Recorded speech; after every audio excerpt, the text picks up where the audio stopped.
Assalamualaikum warahmatullahi wabarakatuh. Bismillahirrahmanirrahim.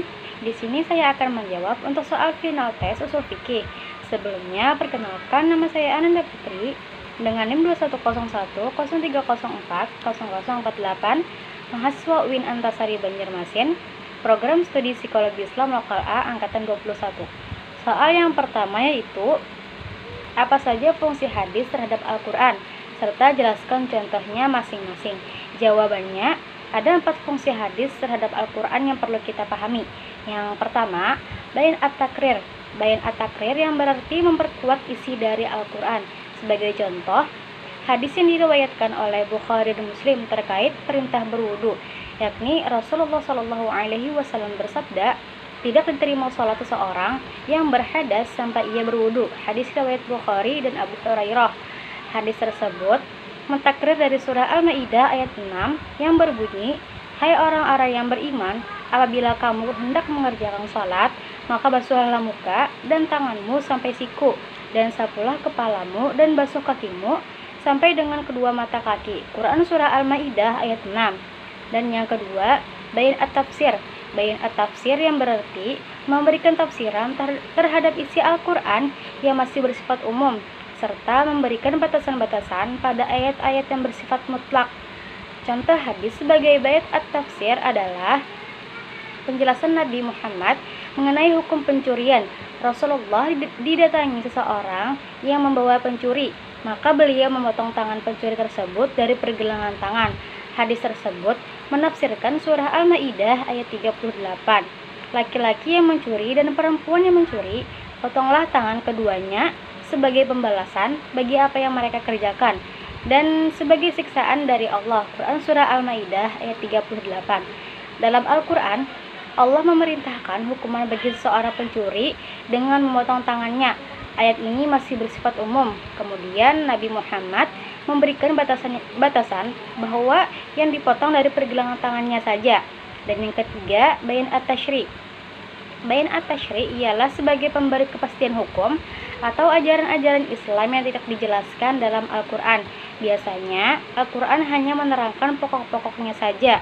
Contohnya, hadis mengenai zakat fitrah, yaitu Rasulullah telah mewajibkan zakat fitrah kepada umat Islam pada bulan Ramadan 1 sa' kurma atau gandum untuk setiap orang, baik merdeka atau hamba, laki-laki atau perempuan. Hadis riwayat Muslim. Dan yang keempat, bayan nasakh. Para ulama mendefinisikan bayan nasakh berarti ketentuan yang datang kemudian dapat menghapus ketentuan yang terdahulu, sebab ketentuan yang baru dianggap lebih cocok dengan lingkungannya dan yang lebih luas. Contohnya, tidak ada wasiat bagi ahli waris. Hadis ini menasakh Quran surah Al-Baqarah ayat 180. Diwajibkan atas kamu apabila seseorang di antara kamu kedatangan tanda-tanda maut, jika ia meninggalkan harta yang banyak, berwasiat untuk ibu bapak dan karib kerabat secara ma'ruf. Ini adalah kewajiban atas orang-orang yang bertakwa. Quran surah Al-Baqarah ayat 180. Selanjutnya soal yang kedua, jelaskan bagaimana menurut saudara implementasi ijma pada masa kini. Jawabannya, dasar pemikiran bahwa ijma dapat terjadi karena mengharuskan semua mujtahid di semua negara harus hadir dan memberikan respon pada persoalan yang diajukan kepada mereka. Kemudian persyaratan yang masuk dalam kategori mujtahid yang sangat ketat. Menurut Wahbah Az-Zuhaili, syarat ijma adalah yang melakukan ijma tersebut adalah orang-orang yang memenuhi persyaratan ijtihad. Yang kedua, kesepakatan itu muncul dari mujtahid yang bersifat adil. Dan yang ketiga, mujtahid yang terlibat adalah yang berusaha menghindarkan diri dari ucapan atau dari perbuatan yang bid'ah. Ketiga syarat ini disepakati oleh seluruh ulama. Sedangkan pada zaman sekarang, sangat sulit dan langka ulama yang menguasai semua bidang keilmuan, apalagi yang masuk dalam kategori mujtahid. Akan tetapi, kalau kita melihat dari substansi dari tujuan ijma sebagai salah satu metode penetapan hukum, dikarenakan ada persoalan baru yang muncul di tengah-tengah kehidupan masyarakat, sedangkan dalilnya dalam Al-Quran dan hadis tidak ditemukan, maka perlu kita mempertimbangkan pendapat Abdul Wahab Khalaf bahwa ijma akan mungkin terjadi apabila masalahnya diserahkan kepada pemerintah. karena pemerintah sebagai ulil amri dapat mengetahui mujtahid-mujtahidnya, dan setiap pemerintah dapat mengetahui dan menentukan mujtahid suatu bangsa dan disepakati juga oleh mujtahid seluruh dunia Islam. Selanjutnya soal nomor 3, jelaskan apa saja perbedaan takhsis dan nasakh serta berikan contoh dari keduanya. Jawabannya, adapun perbedaan antara keduanya adalah takhsis merupakan penjelasan mengenai kandungan suatu hukum yang umum menjadi berlaku khusus sesuai dengan lafaz yang dikhususkan tersebut, sedangkan nasakh menghapus atau membatalkan semua kandungan hukum yang ada dalam suatu nasakh dan yang sebelumnya telah berlaku. Contohnya seperti ketentuan wajib memberikan sedekah kepada fakir miskin jika akan menghadap atau bertanya kepada Rasulullah SAW, sebagaimana dalam ayat 12 surah Al-Mujadalah.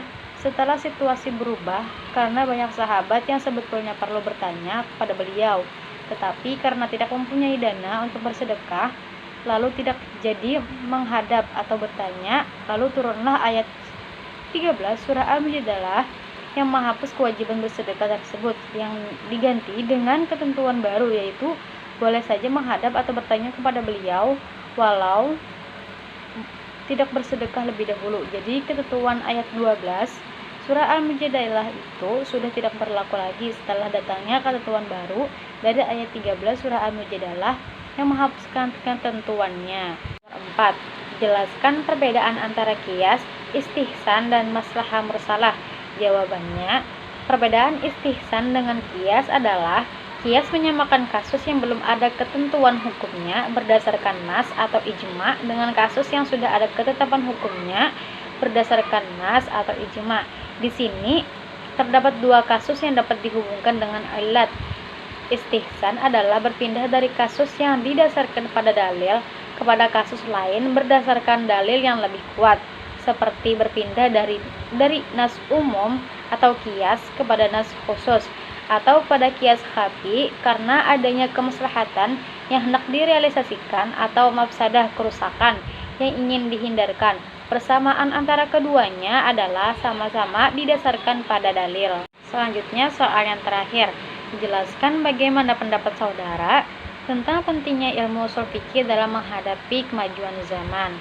Jawabannya, pentingnya ilmu ushul fikih di zaman sekarang itu sebagai benteng pelindung terhadap syariat Islam, karena ushul fikih menjaga dalil-dalil syariat dari penyimpangan dan kesalahan dalam istinbat, dan juga metode yang memudahkan dalam mengambil kesimpulan hukum istinbat pada masalah-masalah hukum.